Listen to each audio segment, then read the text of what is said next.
kaibigan, mga ka-Power Cells. Ito na naman po ang inyong gabay sa kalusugan. Daniel Serrano po, Doctor of Ministry in Naturopathy. Kami po ay araw-araw na magbigay sa ating mga kababayan ng mga health info. Lalo tigit sa punto na mayroong kinalawan po sa COVID-19, mga kaibigan. Ang ating pong topic, mga kaibigan, na ating bigyang daan ngayon sa ating programa, ito po yung high incidence of thromboembolic events in patients who died of COVID-19. So mga na-autopsya po ito ng mga tao, no, na namatay dito sa COVID-19. At nakita po nila doon sa loob, lalo na sa baga, sa ibang parte ng katawan, pati sa brain, marami pong thromboembolic events, no, mga kaibigan. High incidence po ito, mga kaibigan.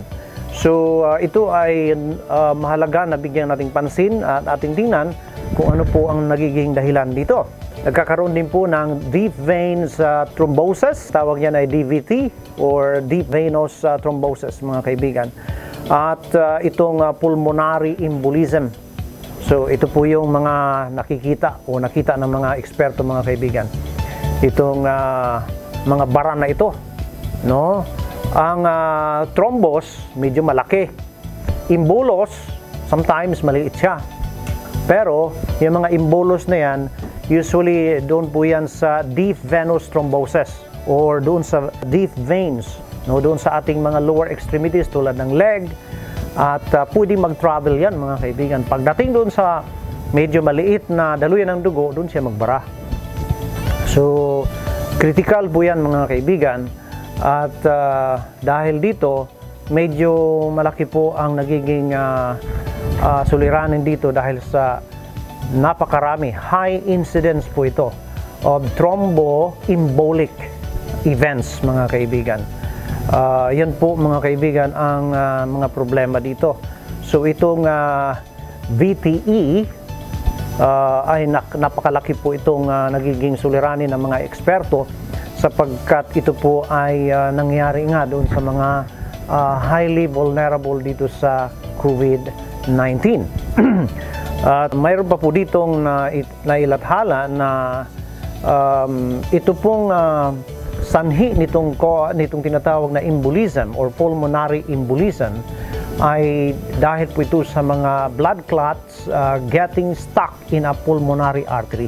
Mayroong mga bara-bara na nangyari sa baga, mayroon ding mga embolus or embolism na nadidevelop po doon sa mga legs ng mga pasyente nang mayroon po nitong infection ng COVID-19. Yun po, mga kaibigan, ang isa sa mga mahalaga dito na nakita ng ating mga eksperto. Mayroon po tayo ditong bigyang diin na ang mga highly vulnerable dito sa mga bara-bara sa daluyan ng dugo, maging sa malaki o maliit na daluyan ng dugo, ay nabanggit po dito yung mga nanay na mayroon pong cesarean panganganak, mga kaibigan.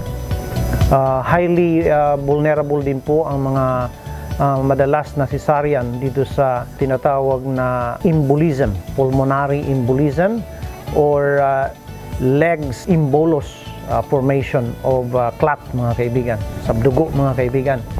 At ang iba pong mga kababayan na mayroong highly at risk na pwedeng magkaroon ng mga bara-bara sa daluyan ng dugo ay yung pong mga mayroong treatment methods including surgery at saka yung pong tinatawag na cancer chemotherapy, mga kaibigan.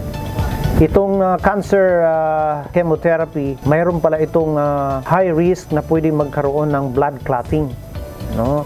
Kaya sa mga pasyente na mayroong cancer ay medyo high ang risk din, mga kaibigan, no, na magkakaroon ng mga clotting, mga kaibigan.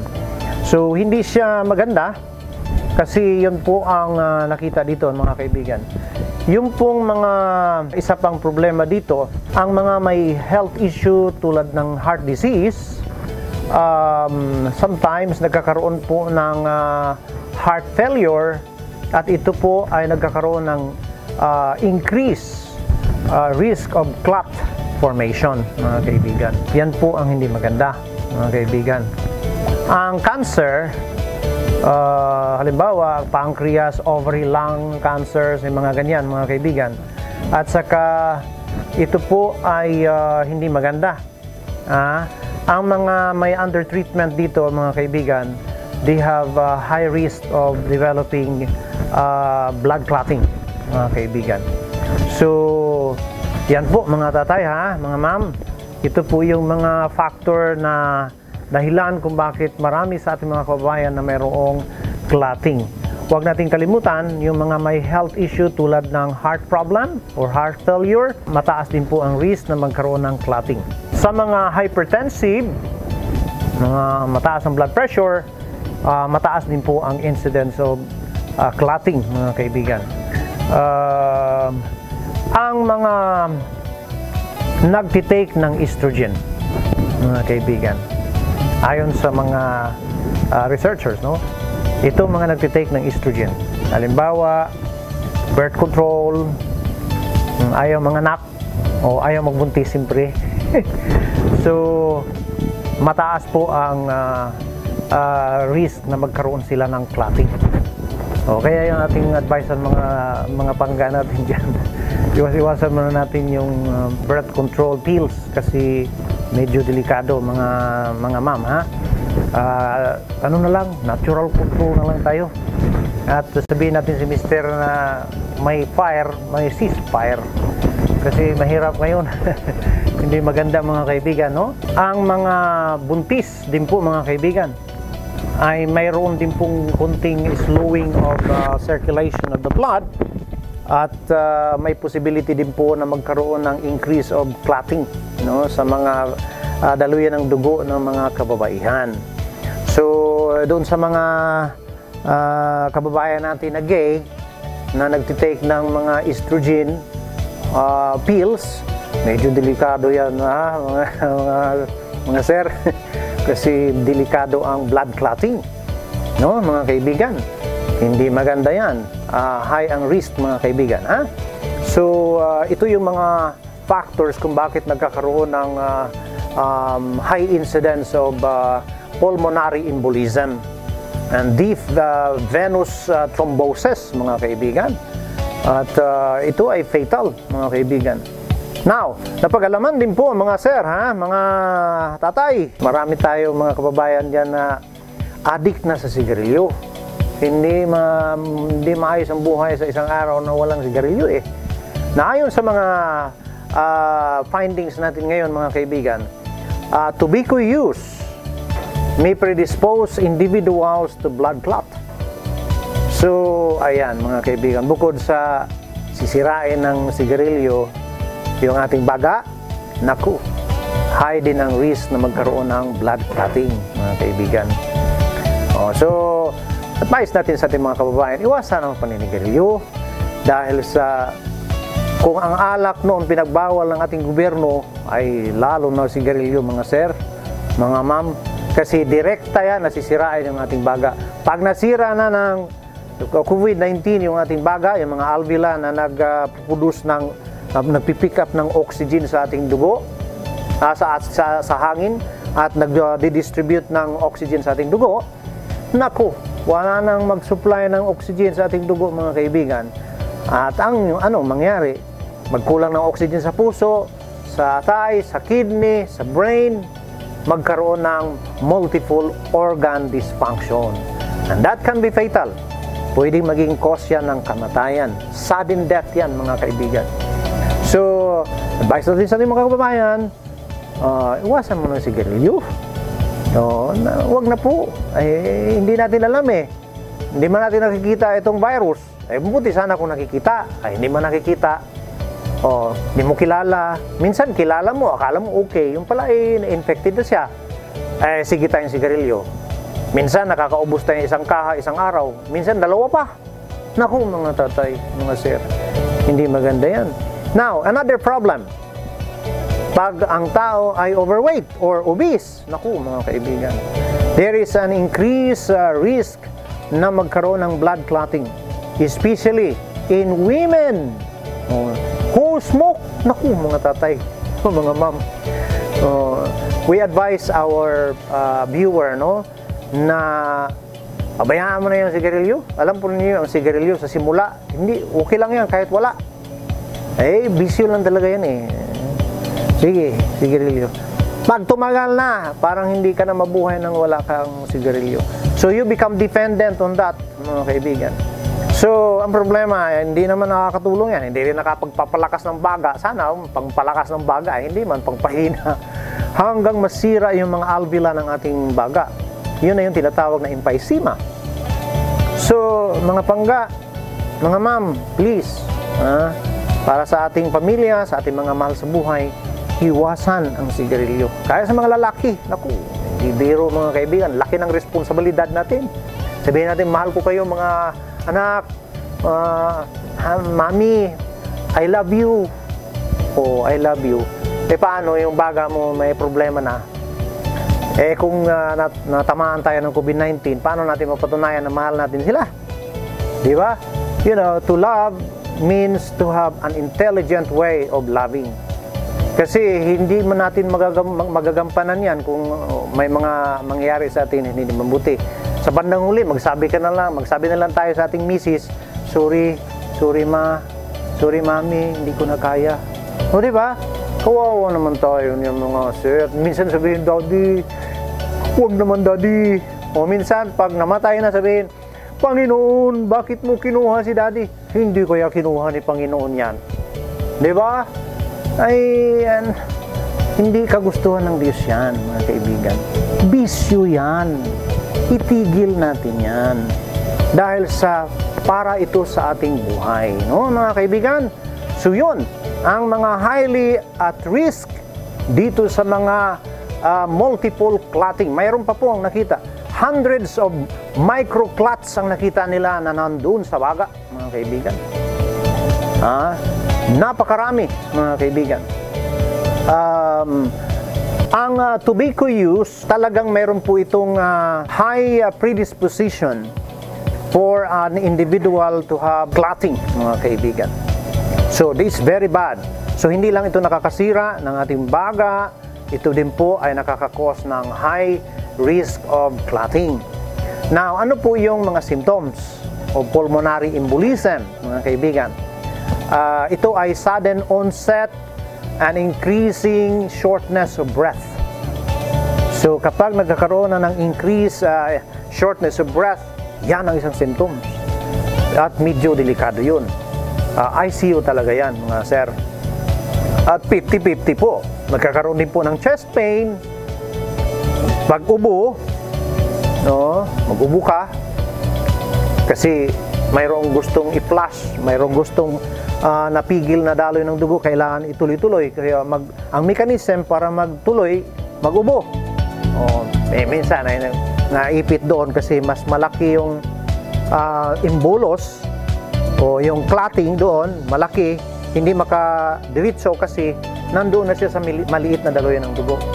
So, more likely, it will stay longer, mga kaibigan. Then, ano pa po? Blood spitting. Magpalabas ka na ng dugo with cough, mga kaibigan. Medyo delikado yun. Now, magkakaroon din po ng swelling, redness, and pain in one leg. Minsan yung isang leg ng tao na may infection sa COVID-19, minsan maglaki yan at magkaroon ng redness. It is a sign na mayroong deep vein or deep venous thromboembolism, mga kaibigan. So, fatal yan kasi hindi makadiritso yung dugo papunta sa puso, sa lungs. So, there will be a sudden problem in the circulatory system. There will be lots of deficiency of oxygen in the blood. Kaya yun po ang naging problema, mga kaibigan. Then, lightheadedness, nagkakaroon din po. Then, another problem is sweating. Pinapawisan yung pasyente, mga kaibigan. At magkakaroon siya ng unrest, parang hindi mapalagay. Then, fear of death, mga kaibigan. Fear of death. So, mahirap kasi once na nangyari po yan, magkakaroon talaga po ng tinatawag na kakulangan ng oxygen. Kaya magpapanik ka talaga, no, mga kaibigan. Lalo na hirap kang huminga, siyempre, kahit anong hinga mo, hindi man pumapasok yung oxygen sa mga tissue kasi wala may bara So, it can be fatal, mga kaibigan. At nagkakaroon din po ng tinatawag na moderate viremia, mga kaibigan. Ang ibig sabihin ng viremia is the blood is now contained with COVID-19 virus. Nandun na siya, mga kaibigan. At ayon po dito sa findings ng CT scan, mga kaibigan, 8 of them, doon sa mga naisalang dito, mga kaibigan, has 67% alveolar damage. Yan, mga kaibigan. Ang ibig sabihin dito, more than 50% na po sa mga alveolar ng baga na damage dito ng COVID-19. At ito na po yung tinatawag na early acute respiratory distress syndrome. So, medyo delikado po, mga kaibigan, no? Ito po ang mga malaking problema, no, na naidudulot sa ating mga kababayan. At mayroon pa pong hindi maganda. Maraming mga kabataan, mga line of 30s and 40s ay nagkaroon ng mga stroke, mga kaibigan. Sa Amerika, mayroong kaagad na nai-report noong February, mga kaibigan, 5 na mga young na stroke. Pero sila ay mayroong mild symptoms of COVID-19. Wala sila sa ospital. Nandun sila sa kanilang home. Na-quarantine sila sa kanilang tahanan kasi mild lang ang symptoms. But suddenly, na-stroke, mga kaibigan. So, hindi po maganda yun. So, dito, ang risk, hindi lang para dun sa mga elderly, kundi ganun din sa mga young, mga tatay, mga ma'am. So, yan po, mga kaibigan, no? Ito pong mga virus na to, nakakarating po sila sa lungs, sa heart, sa kidney, sa brain. No? Hindi po maganda yan, mga kaibigan. At 7-fold ang increase na nakita ng mga eksperto dito na nagkakaroon ng sudden stroke among young patients. 7 po yung 7-fold. So, hindi po biro yan, mga gentle boy. Kaya huwag tayong yung bang careless o okay lang. No, hindi po. Kaya yung sigarilyo, mga sir, huwag na. O, di bali nang malugi-lugi sila sa pagbibinta yan, okay lang yan. O, huwag lang tayong mahirapan dito. Kasi kawawa man tayo. Ha, mga tatay, mga nanay. Ang daming naninigarilyo, kahit na may COVID-19, parang walang takot ba? O, but remember, ang mga incident na ito among young, sudden po ito na mga incidents of stroke, mga kaibigan. At ang alarming dito, hindi talaga sila na-hospitalize, pero naitakbo sa ospital dahil sa talagang na-stroke, mga kaibigan. Ayan, mga kaibigan, ha? Lalo ba ang maitutulong ng power cell? Lalo tigit doon sa mga may mga clotting, mga tatay, mga nanay, mga lulo, mga lula. Huwag natin kalimutan na ang power cell po, mga kaibigan, mayroon po itong tinatawag na hydrogen sulfide gas. At ito ay natural po na mag-dilate ng blood vessel. Ito din pong allicin na nasa power cell capsule, yung tinatawag na diallyl trisulfide. Nakakatulong po ito para mag-boost yung production ng nitric oxide. So, tuloy-tuloy lang po na maluwang ang daloy ng dugo. Actually, ito po yung natural na ginawa ng Diyos para maiwasan ang hypertension. Ang cardiovascular disease, yun po yung mga bara-bara o pagsikip ng daluyan ng dugo. Ayan po ang naging problema ng mga may COVID-19. So, mahalaga po ang power cells, Herbal Capsule, para siya po ay makatulong upang magluwang ang pagdaloy ng dugo. Lalo na sa panahon na mayroong ng tinatawag na ARDS, huwag nang hintayin yun. Pag may mga symptoms na naramdaman, mag-take na kagad ng power cell. Kahit wala pa, pwede po yan para malakas ang ating immune system. Kasi mahirap yung maunahan ka eh.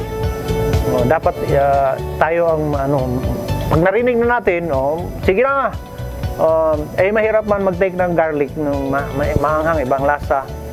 Power cell na lang, mga kaibigan. 2 capsules 2 times a day to 3 times a day, 1 hour after meal mga kaibigan. At ito ay gawa ng Diyos, natural po, at dito kahanga-hanga ang ating Panginoon. Alam po ninyo, ang Power Cell Herbal Capsule, andiyan yung allium plant. Hindi lang siya antiviral, antibacterial pa. Now, dahil sa antibacterial, pwedeng sabihin antibiotic. Pero ang antibiotic kasi, ang ibig sabihin ng anti, against, bio means life. So, antibiotic against all kind of life. Kaya nga pati yung mga friendly bacteria ay pinapatay diyan. Pero itong natural na ginawa ng Diyos, kahanga-hanga talaga mga sir. Yun lamang pong bad ang pinapatay ng mga antibacterial na nandyan sa allium plant. Pero yung good ay hindi niya pinapatay, pinapalakas pa. So yan po mga kaibigan ha, na napag-alaman na kapag nagkakaedad na po tayo, ay mga 85% na po ang problema ng isang tao na hindi na po siya halos nagpupudur sa kanyang katawan ng nitric oxide. Kaya lagi na lang masikip ang dalawin ng dugo, hindi maganda yon. Kaya ang clotting is very high, no? Para matulungan na ma-boost pa ang ating katawan na mag-produce ng nitric oxide, mag-take tayo ng Power Cell Herbal Capsule. At yan po ay napakabisa mga kaibigan. 2 capsules 3 times a day, 1 hour after meal ha mga kaibigan. Like and follow us on our Facebook page na Power Cells. At mag-subscribe po tayo sa ating YouTube channel na Tanong Mo, Sagot ni Doc. Ito po ang inyong likod. Muli mga kaibigan, Daniel Serrano po, Doctor of Ministry in Naturopathy, ay magsasabi na tayo'y mahal ng Diyos, tayo'y dapat masaya at magtiwala sa Kanya. Have faith in God. May God bless us all.